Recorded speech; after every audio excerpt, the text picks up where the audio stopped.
এই চ্যানেলে সম্প্রচারিত সকল খবরই সচেতনতামূলক এবং শিক্ষণীয়, কোনো কিছুই প্রভাবিত নয়। নাগরিক সমাজের মিছিল থেকে ফেরার পথে মহিলাকে লক্ষ্য করে কুৎসিত অঙ্গভঙ্গি করার অভিযোগ উঠল বারাসাতে। তিলোত্তমার বিচার চেয়ে পথে নেমেছে হাজার হাজার মানুষ। গত কয়েকদিন একাধিক মিছিল হয়েছে শহরে, গ্রামগঞ্জেও চলছে প্রতিবাদ। বুধবার রাত 10টায় বারাসাত ডাকবাংলো মোড়ে নাগরিক সমাজের পক্ষ থেকে এক প্রতিবাদ মিছিলের আয়োজন করা হয়। বুধবার রাতে সেই প্রতিবাদ মিছিল থেকে বাড়ি ফেরার পথে এক মহিলার সাথে শ্লীলতাহানির অভিযোগ উঠল এক মদ্যপ ব্যক্তির বিরুদ্ধেই।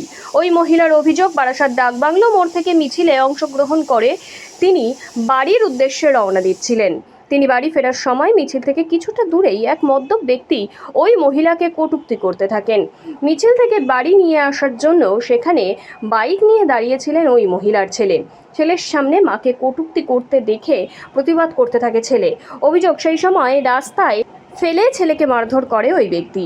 এমতো অবস্থায় মাকে বাঁচাতে গিয়ে আক্রান্ত হয় ছেলেটি। পাশাপাশি শুধু ছেলেই নয়, ওই মহিলাকেও ধাক্কা মেরে রাস্তায় ফেলে দেয় এবং তার শ্লীলতাহানি করার চেষ্টা শুরু করে ওই ব্যক্তি। মহিলা চিৎকার করে শোনে, আশেপাশের লোকজন হাতে নাতে ধরে ফেলে ওই মদ্যপ যুবককে। মহিলা জানান, তিনি বারাসাত থানার পুলিশকে ঘটনাস্থলে দাঁড়িয়ে ফোন করেন। কিছুক্ষণ পর ঘটনাস্থলে পৌঁছায় বারাসাত থানার পুলিশ। আমরা আজকে যে প্রতিবাদী মিছিলটা হচ্ছিল কলোনি মোড় থেকে আমরা আসছিলাম। কলোনি মোড় থেকে যখন ডাকবাংলো এসেছি, মিছিলটা তখন শেষ হয়েছে 11:30টায় যখন নীরবতা পালন করা হলো। ওখান থেকে আমি এবং আমার বান্ধবী বারাসাতেই থাকে, কিন্তু ও এখন বাপের বাড়িতে সবাই অসুস্থ বলে ওখান থেকে ফিরছিল। ও মানে গাড়ি করে এসছে মিছিলটা অ্যাটেন্ড করার জন্য, আবারও চলে যাবে। তখন আমার ছেলেকে ফোন করে বললাম, বাবা রাত হয়ে গেছে, তুই এসে একটু মাসিকে পৌঁছে দিবি। ওর গাড়িটা চাপাডালিতে ছিল, যেহেতু রোডটা জ্যাম ছিল। তো আমাদের যখন গাড়িতে তুলতে বলছে, আমার বান্ধবীকে উঠতে বলছে আর আমি উঠবো, ও পিছন দিয়ে অসভ্য ভাষায়, যাচ্ছেতাই ভাষায় কথা বলতে থাকে। এই মদ্যপ যে ব্যক্তি আর কি, যাকে অ্যারেস্ট করা হয়েছে, তো উনি এরকম বলতে থাকে। তখন আমি আমার ছেলেকে বলি, বাবা চল। তা ও বলছে, দাদা তুমি সরে যাও না, তুমি সরে যাও। ওনাকে বারবার বলা হচ্ছে, ভদ্রভাবে ও বলতে থাকে। তারপরে যে তুমি এখান থেকে সরে যাও, কারণ ওর খারাপ লাগছে, ওর মা মাসি তাদেরকে এরকম করে বলছে। যেই বলছে তুই কি করবি এরকম বলে, তখন মোবাইল নিয়ে আমাদের ভিডিও তোলা শুরু করছে এবং বলছে, এইসব ভিডিওগুলো তুলে তোদের সোশ্যাল মিডিয়ায় তোদেরকে ছড়িয়ে দেবো তোদের, এরকম কথা বলছে। ও তখনও বলছে, দাদা তুমি চলে যাও এখান থেকে, তোমাকে চলে যেতে বলছি তো, চলে যাও। এই এক কথা দু কথা বলতে বলতে এরকম ও মানে তখন আবার যেই ভিডিও করতে থাকে এবং একটা বাজে ভাষায় গালাগালি দেয়। যখন দেয় তখন আমি বললাম, তোকে কিন্তু এবার জুতোর বাড়ি মারবো আমি বলে, তখন আমি জুতোটা তুলি। ও তখন কি করলো, লাফ দিয়ে আমার ছেলে বাইকে বসা, তাকে ধরে মাটিতে ফেলে মানে অস্বাভাবিক মারতে থাকে। হ্যাঁ, ও প্রতিবাদ করেছে বলে করেছে। এবার যেহেতু আমাকে, এবার আমি যখন ছাড়াতে গেছি, এরকম আমার বুকের মধ্যে ধাক্কা দিয়ে আমাকে ফেলে দেয়। ধাক্কা দিয়ে যখন ফেলে দেয় তখন আমি ওকে মারি। তখন আমি মারি এবং আশেপাশে যারা ছিল তারাও ছাড়িয়ে করে এবং উঠেও ব্লেম দিতে থাকে, আমার মোবাইল চুরি হয়ে গেছে। পরে সেই মোবাইল পাওয়া যায়, ওর কাছেই পাওয়া যায় এবং পুরো আর কি সমানে আমাদের ধমকাতে থাকে, পুরো দেখে নেবে এবং জীবননাশের হুমকি দিতে থাকে এই সমস্ত। আপনারা যখন প্রতিবাদ করতে ডাকবাংলো মোড়ে ছিলেন, সেই সময় পুলিশ ছিল সেখানে? ওখানে পুলিশ ছিল, কিন্তু আমাদের এই ঘটনাটা ঘটেছে অঞ্জলি জুয়েলার্সের সামনে, সেখানে পুলিশ তখন ছিল না। একজন উর্দি পরা ভদ্রলোককে দেখেছি, সে পুলিশ কিনা জানি না, তাকে ডেকেছি, সে এসে দেখে বেরিয়ে চলে গেল। তারপর ওরা ওরকম মারপিট করছে, আমি তখন দৌড়ে আবার ডাকবাংলো মোড়ে যাই পুলিশ ডাকতে এবং ওখানে গিয়ে শুনি অলরেডি ওনারা খবর পেয়ে চলে আসছে। তার মধ্যে আমি 100-তে ডায়াল করি, 100 থেকে আবার এখানকার নাম্বার দেয়, এখানে ডায়াল করি, এখানে ফোনটা ধরেনি, কিন্তু তার মধ্যে পুলিশ ওখানে পৌঁছে যায়। হ্যাঁ, না এর আগে কোনো দিন আমরা বারাসাতে নিরাপত্তায় ভুগিনি, কারণ আমি বর্ন অ্যান্ড বট আপ বারাসাতে। আমি আমার শহরটাকে নিয়ে খুব গর্ব করতাম, কিন্তু আজকে এক মদ্যপের জন্য আমার শহর লাঞ্ছিত হলো। এটা আমার কাছে ভীষণ লজ্জাজনক ব্যাপার।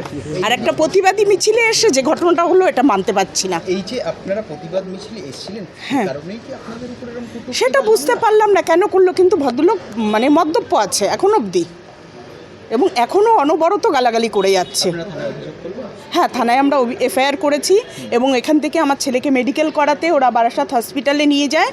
বারাসাত হসপিটাল ওকে দেখে বললো, ওকে যা অবস্থা ওকে অ্যাডমিশন করে নেয়। হ্যাঁ, এখন আমরা ন্যায্য বিচার চাই, যাতে আর কোনো মেয়ের সাথে এরকম রাস্তায় বেরোলে যাতে এরকম কোনো নোংরামো না ঘটে। এমনিতে আমাদের দেশ একটা দুর্ভাগ্যজনক ঘটনায় উত্তাল হয়ে আছে, প্রশাসনের প্রতি আস্থা আছে, কারণ প্রশাসন সঙ্গে সঙ্গে ব্যবস্থা নিয়েছে। আমরা চাই এর সঠিক বিচার হোক, আর যেন কোনো মেয়েরা আর কি নির্ভয়ে যাতে আমরা রাস্তায় চলাফেরা করতে পারি, এইটুকু, অন্য কিছু দাবি নয়। Thank you.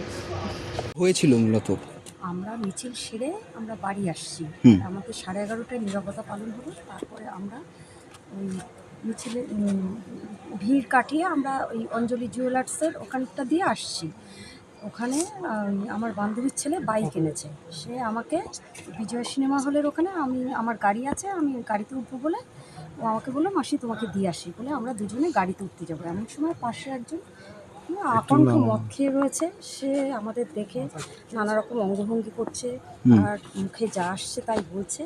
তাই বলাতে আমার বান্ধবীর ছেলে সঞ্জু ও প্রতিবাদ করেছে। ও বলছে যে তুমি কি বলছো এসব, চুপ করো ভাই, বাড়ি যাও। তবু শুনছে না, আমি কি বলেছি, আমি কি করেছি, এই সমস্ত নিজে বলছে, আবার আমাদের ভিডিওটাও করছে। এই করতে করতে আমার বান্ধবীর ছেলে বারবারই বলছে তুমি বাড়ি যাও। এই করতে করতে একটা বচসা মতন হয় হতে ওই ওই ওই লোকটা আমার এই বান্ধবীর গায়ে এখানে হাত দিয়ে আসে। তখন ওই ছেলেটা লাফিয়ে পড়ে। তারপরে আমার বান্ধবী একটু জুতোর বাড়ি মারে।